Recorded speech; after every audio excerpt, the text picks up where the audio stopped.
मौलाना अब्दुल्ला रब्बानी के चैनल में आपका खैर मकदम है। आपसे रिक्वेस्ट है कि वीडियो को पूरा देखा करें, स्किप ना करें। वीडियो अच्छी लगे तो लाइक करें, शेयर करें, कमेंट्स करें और चैनल को सब्सक्राइब करें। अस्सलामु अलैकुम वरहमतुल्लाहि वबरकातुहू। जैसा कि रमज़ान मुबारक का महीना चल रहा है, इंशाअल्लाह आज मैं ऐसा अमल बताऊंगा कि कुछ ही दिन या कुछ ही साल होंगे गुजरेंगे, इंशाअल्लाह पूरी दुनिया से गरीबी ख़त्म हो जाएगी। अगर इस अमल पर, इस नुस्खे पर अमल कर लिया जाए, ईमानदारी से अल्लाह के बताए हुए तरीके पर अमल कर लिया गया, तो पूरी दुनिया से गरीबी ख़त्म हो जाएगी। अल्लाह के नबी सल्लल्लाहु अलैहि वसल्लम ने इतना बहुत ही ज़बरदस्त नुस्खा बताया है, लेकिन हम सब उस पर अमल नहीं करते हैं। इसलिए आपसे दरख्वास्त है कि वीडियो को पूरा देखें और उस पर अमल करें। इस वीडियो को ज़्यादा से ज़्यादा शेयर करें। देखिए, रमज़ान मुबारक का महीना चल रहा है और इस रमज़ान मुबारक के महीने में अल्हम्दुलिल्लाह लोग ज़कात निकालते हैं। अब ज़कात किन पर वाजिब है, किन पर नहीं है, इसके लिए मैं पूरी तफसील से वीडियो बना चुका हूँ। आप लोग मेरे चैनल का विज़िट करके उस पर देख सकते हैं, ज़कात के बारे में पूरी तफसील है उसमें। यहाँ पर वो मसला नहीं है, मसला ये है कि हम ज़कात देते हैं, ज़कात हम देते हैं, लेकिन वो ज़कात हमारी मुस्तहिकीन तक सही तरीके से नहीं पहुँचती है।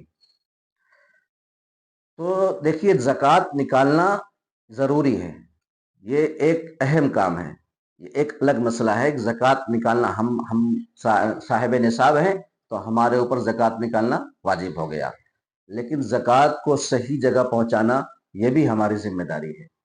इस बात को अच्छे से समझ लें। ऐसा नहीं है कि बस हमारे ऊपर ज़कात हो गई, ऐसा उठाया और फेंक दिया, बस हो गया, हमारा काम ख़त्म हो गया। नहीं, इस पर भी हमारी पकड़ होगी कि हमने ज़कात को सही जगह पर नहीं पहुँचाया। साहिबे जो उसके लायक हैं, जो उसके हकदार थे, उन हक वालों को नहीं पहुँच पाता है, बाकी दूसरी जगहों पर हमारी ज़कात चली जाती है और दूसरे लोग उससे फ़ायदा उठाते हैं।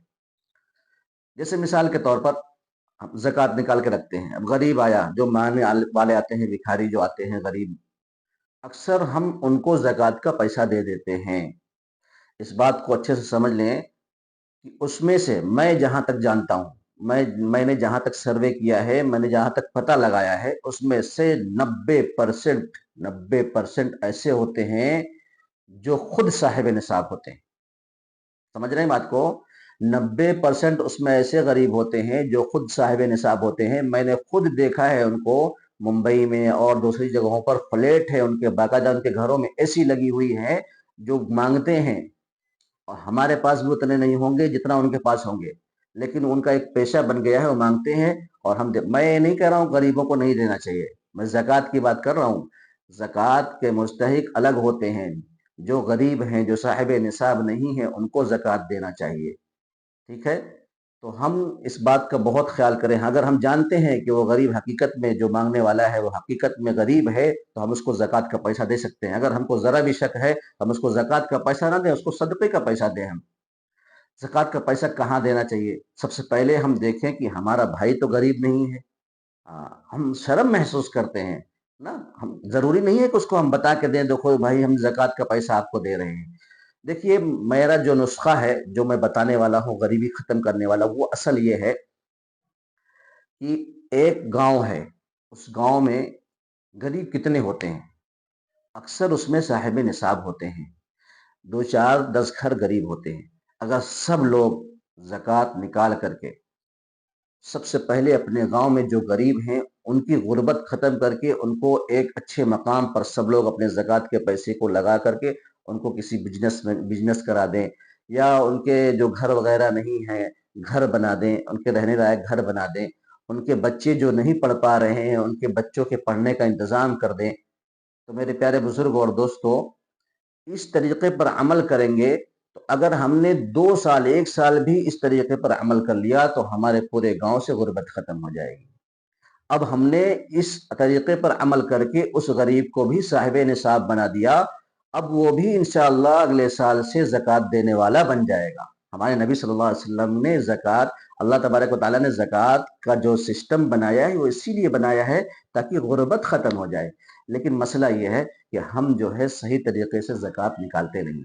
صحیح طریقے سے نہیں نکالتے ہیں. ایک تو یہ حساب کر کے نہیں نکالتے ہیں، دوسرا یہ ہے کہ زکوٰۃ دیتے ہیں تو مستحقین تک نہیں پہنچ پاتی ہے. ہاں، ایسے ہی کوئی بھی آ کر کے لے کے چلا جاتا ہے اور وہ مزے مارتا ہے. بیچارے جو خوددار ہیں وہ تو آتے نہیں. خوددار دیکھو کبھی مانگنے نہیں آئے گا. یہ ہم کو پتہ کرنا پڑے گا. ہمارا بھائی ہے، ہمارا رشتہ دار ہے، ہماری بہن ہے، ہاں ہمارے جو ہے آس پڑوس والے ہیں. یہ کتنے ایسے غریب ہیں جو بیچارے خوددار ہیں اور مانگنے نہیں آتے ہیں، لیکن وہ مستحق ہیں، زکوٰۃ کے مستحق ہوتے ہیں. ہم ضروری نہیں ہے کہ ان کو بتا کر کے ہی دیں. ہاں، دوسرے طریقے سے کہہ کر کے دیں کہ ہم آپ کی مدد کرنا چاہتے ہیں، یا کسی دوسرے سے مدد کروا دیں. اصل تو ہماری زکوٰۃ پہنچنا ہے مستحق تک. یہ اصل ہے. یہ تھوڑی بتانا کہ میں زکوٰۃ دے رہا ہوں، میرے پاس اتنا پیسہ ہے. یہ بتانے کے لیے اللہ نے زکوٰۃ کا سسٹم نہیں بنایا ہے، بلکہ سسٹم اس لیے بنایا ہے تاکہ جو ہے غریبی دنیا سے ختم ہو جائے. تو میرے پیارے بزرگوں اور دوستو، آج کی ویڈیو میں اتنا ہی کہنا چاہوں گا کہ ہم اپنی زکوٰۃ کو صحیح مستحق تک پہنچائیں، مدرسے والوں کو دیں. لیکن دیکھیے، سب سے پہلے ہم اپنے بھائی کو دیکھیں. بھائی ہمارا غریب ہے، ہمارا رشتہ دار جو غریب ہے اس کو دیں، ہمارے محلے میں جو غریب ہیں ان کو دیں. مدرسے والوں کو بھی دیں، منع نہیں کر رہے. لیکن کیا ہوتا ہے کہ ہم پورا کا پورا اٹھا کے مدرسے ہی میں دے دیتے ہیں. سب کچھ اٹھا کے مدرسے میں دے دیتے ہیں. ہمارا بھائی جو ہے، ہمارا پڑوسی ہے، اس کا ہم خیال نہیں کرتے ہیں. اگر اس طریقے پر عمل کر لیا تو میں کہتا ہوں، گارنٹی کے ساتھ کہتا ہوں، چند سال ہی لگیں گے، دنیا سے غریبی ختم ہو جائے گی. اب امید ہے کہ آپ کو ویڈیو پسند آئی ہوگی، اس لیے اس ویڈیو کو زیادہ سے زیادہ شیئر کریں تاکہ میری بات زیادہ سے زیادہ لوگوں تک پہنچ سکے. دیکھیے، اگر ہم نے چاہ لیا تو اس پیغام کو پہنچانا بہت آسان ہے. اگر نہیں چاہا تو مشکل ہے. ہر کام مشکل ہو جاتا ہے. صرف چاہنا ہے. اگر ہم نے ہمت کر لیا، 10 لوگوں کو، ایسے 10 لوگوں کو شیئر کریں جس کو ہم سمجھ سکتے ہیں کہ اس ویڈیو کو سنے گا اور عمل کرے گا، اور اس کو بھی کہیں کہ زیادہ سے زیادہ لوگوں تک شیئر کریں. انشاءاللہ یہ ویڈیو زیادہ سے زیادہ لوگوں تک پہنچے گی. مجھے امید ہے کہ اس طریقے کی ویڈیو نہیں آئی ہوگی آپ کے پاس، تو اس لیے اس ویڈیو کو زیادہ سے زیادہ شیئر کریں. السلام علیکم ورحمۃ اللہ وبرکاتہ.